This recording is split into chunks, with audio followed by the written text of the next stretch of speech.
Selamat sore, ini segmen dadakan nih, namanya OTS, bukan on the spot ya, tapi obrolan tepi sungai. Wah. Jadi kita udah di Osaka, di kota yang nanti timnas Indonesia hari Selasa ya Bung ya, mau Selasa, main ya. menghadapi tuan rumah Jepang. Ini adalah suatu peristiwa yang langka karena jarang banget nih ke Jepang timnas main. Iya. Udah pernah belum sih? Belum pernah ya Bung dalam sejarah timnas main di Jepang itu? Iya, dulu banget udah pernah ya. Iya. Tapi kali ini kita datang dengan rasa percaya diri yang tinggi. Kita baru saja mengunci round 4 setelah mengalahkan Cina 1-0 dan Bahrain kebetulan kepleset. Yes. Jadi boleh dikatakan ini adalah joy match. Joy match ya. Joy match. Karena udah nggak mempengaruhi hasil ya. Enggak, mau maju kena mundur kena. Mundur kena, tapi yang jelas peringkat udah naik dan Ya. kalau misalkan menghadapi Jepang bisa ya syukur-syukur imbang atau menang lah. Peringkat Ya. akan lebih naik lagi kan? Ya jujur sih kalau untuk menang bukannya kita nggak mau ya, tapi kalau kita realistis sangat sulit. Walaupun mereka akan ya pemanggilan pemain pun lapis 2 kan, Ya. dan main pun nanti juga seperti itu. Tapi rasa-rasanya ya Jepang tetap Jepang. Mereka Yes. pertama punya kualitas, kedua mereka punya harga diri, nggak akan mau kalah walaupun mereka sudah lolos, dan ketiga mereka main home. Oke, di antara itu kan mereka kemarin udah kalah lawan Australia. Oke, kemudian pengundian juga belum dilakukan Bung. Kalau Ya. misalkan kalah lagi lawan Indonesia, tentu peringkat mereka turun. Kemudian bisa Ya. memengaruhi pot mereka di undian. Betul, Jadi, itu. nah pertandingan besok tentunya Jepang tidak akan secara cuma-cuma untuk ngasih ke Indonesia. Betul. Nah ini yang saya katakan tadi, rasa-rasanya tidak ada alasan buat Jepang untuk katakanlah mengendurkan kemampuannya ya. Walaupun mereka tadi yang saya bilang datang dengan pemain yang mungkin lapis 2, tapi jangan salah ya, lapis 2-nya mereka juga pasti kuat.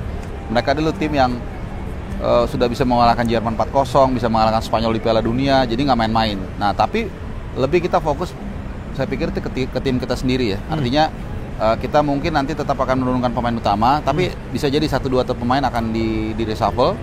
Kita nggak tahu ya, mungkin Dean James bisa main yang kemampuannya memang nggak beda jauh. Yeah. Mungkin juga Vano bisa main, atau bahkan pemain lainnya yang jarang dapat kesempatan. Nah yang pasti kita harus menyiapkan mental juga, jangan sampai kita udah bagus nih round 3 nih, Yeah. luar biasa oke lah, tapi kemudian kita amit-amit kalah banyak dan mempengaruhi mental kita dalam menyambut nanti round 4 bulan Oktober. Yes. Dan kalau kita lihat Bung, kita flashback dulu ke match lawan Cina kemarin. Iya. Itu kan bisa dibilang 5 pemain kunci kan absen. Betul. Dan ternyata di depan ketika dikasih percobaan nih dari kanan si Egy, kemudian kiri Kambuaya, ternyata lumayan efektif juga nih kerja mereka bertiga di depan. Iya, pertandingan kemarin banyak memberikan hints ya buat kita. Pertama, bahwa ternyata pemain Liga 1 pun kalau mereka mau compete, mereka akan dapat tempat. Dan sebenarnya ini nggak perlu kita ramaikan ya, karena memang dulu Kluivert sempat bilang akan melihat minute play ya, dan membuat Liga 1 itu the heart of the team, dan dia to some extent memenuhi janjinya. Walaupun sebenarnya buat saya nggak penting mau A mau B, yang penting kalau dia siap compete ya itu dimainkan saja, nggak ada masalah. Dan yang kedua, saya melihat bahwa pergantian pemain kemarin itu sangat efektif ya. Kemudian juga kita lihat peran dari Kambuaya juga sangat luar biasa. Jadi kemarin berjalan sangat bagus, walaupun mungkin kita secara peluang nggak terlalu banyak ya, tapi doesn't matter, yang penting kita menang dan kita bisa mengunci round 4. Yes, round 4. Kemudian besok lawan Jepang. Kan hari ini timnas mau datang nih pakai charter flight. Berarti semua pemain yang kemarin nggak masuk DSP akan dibawa semua ya? Semua pasti masuk lah. Kasihan kalau udah habis menang masa ditinggalin, kan kasihan. Karena joy match tadi ya. Iya, dan juga kan ada beberapa pemain seperti misalnya Sen Patinama yang Sen Patinama sih sekarang udah di Thailand ya. Artinya dari Jepang mereka lebih mudah nanti untuk pulang ke Eropa kan. Kan hampir semua setengah pemain kita itu dari Eropa. Jadi dari Jepang nanti mereka tinggal terbang ke Eropa, yang dari Indonesia balik ke Indonesia gitu. Oke. Kalau Bung Harpa sendiri, kan nanti akan ada drawing nih untuk round 4 nanti. Iya. Sebenarnya udah kelihatan ya kita mau posisi di mana ya?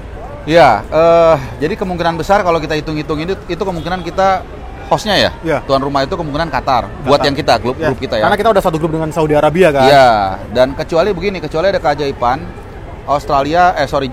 Saudi bisa lolos ke otomatis, which is dia harus menang 4 atau 5-0 dengan Australia, which is itu sangat sulit. Itu baru bisa jatuh biddingnya ke kita, karena kita di urutan 3, China 4. China kan udah nggak lolos, nggak bisa gitu. Jadi singkat kata, yang hampir pasti kita berada di potnya itu pot tuan rumahnya Qatar. Dan ini menjadi dua sisi. Kenapa? Karena Qatar sudah terbukti menjadi rumah kita nih. Kenapa? Karena dukungan luar biasa. Tapi kita tahu juga Mas, bagaimana kalau ketemu Qatar nih.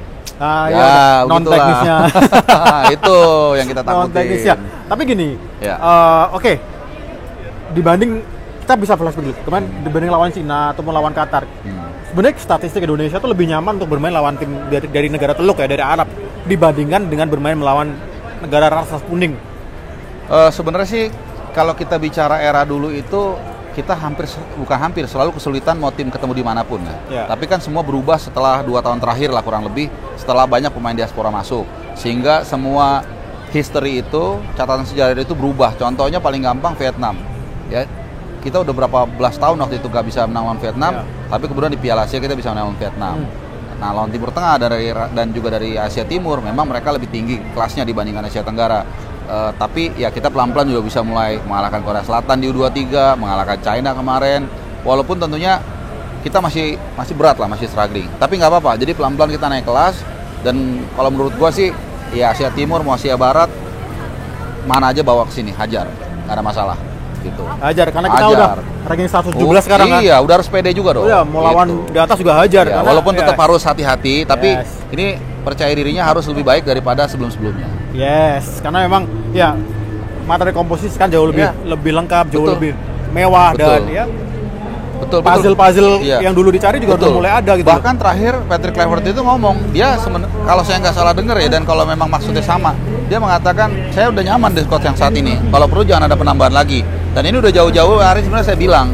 Cuman agak ngeri-ngeri sedap juga karena takutnya dianggap kita anti naturalisasi atau enggak. Tapi enggak. Kenapa? Karena ini memang udah cukup dan biarkan tim ini tumbuh sebagai satu kesatuan yang punya chemistry yang bagus begitu loh. Karena kalau nambah lagi, which is secara materi sebenarnya kita sudah cukup baik. Nanti butuh penyesuaian lagi gitu. Nanti nggak selesai. Jadi maksud dari Patrick Kluivert tidak ada penambahan pemain lagi adalah dia ingin menguatkan pemain-pemain yang ada. Yes, dan mengembangkan ya, menguatkan yes, dan mengembangkan juga. Karena emang kalau udah nambah satu lagi ya berubah lagi skemanya. Nah, bedanya klub dengan timnas, kalau klub ketemu tiap hari bisa di drilling. Misalnya dia baru datang, main kita bulan depan. Tiap hari di drilling bisa. Karena ketemu tiap hari, betul. Kalau timnas kan ketemunya cuma hanya periodik aja. Iya, paling mungkin 4, 5, 6 hari seminggu paling lama, kayak kemarin 10 hari itu pun nggak semua langsung datang gitu. Jadi itu yang membedakan dan gua rasa sih gua setuju dengan apa yang dikatakan Patrick Kluivert. Yes, ini belakang kita kapal-kapal lewat Shadu Bat Osaka dan ternyata teman-teman bahwa ya di Osaka juga supporter Indonesia luar biasa ya Bung ya. Iya. Jadi kemarin malah di Australia kemarin banyak, kemudian besok juga di Osaka sepertinya akan juga banyak juga nih. Iya, kayaknya mau main di Antartika juga kasih banyak juga yang nonton ya.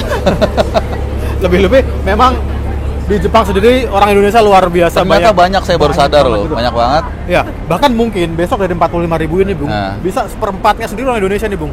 Iya, saya kurang tahu infonya ya, karena ini nggak satu, kalau ini saya nggak tahu, karena Mas mungkin lebih tahu. Tapi kalau pengalaman saya di Australia, ketika awal-awal dikatakan, tiketnya laku 4.000, 5.000 kan.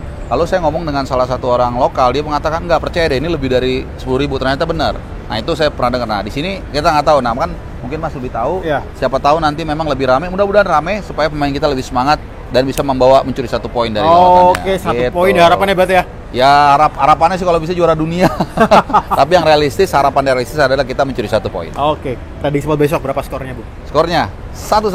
1-1, oke. Player of the match?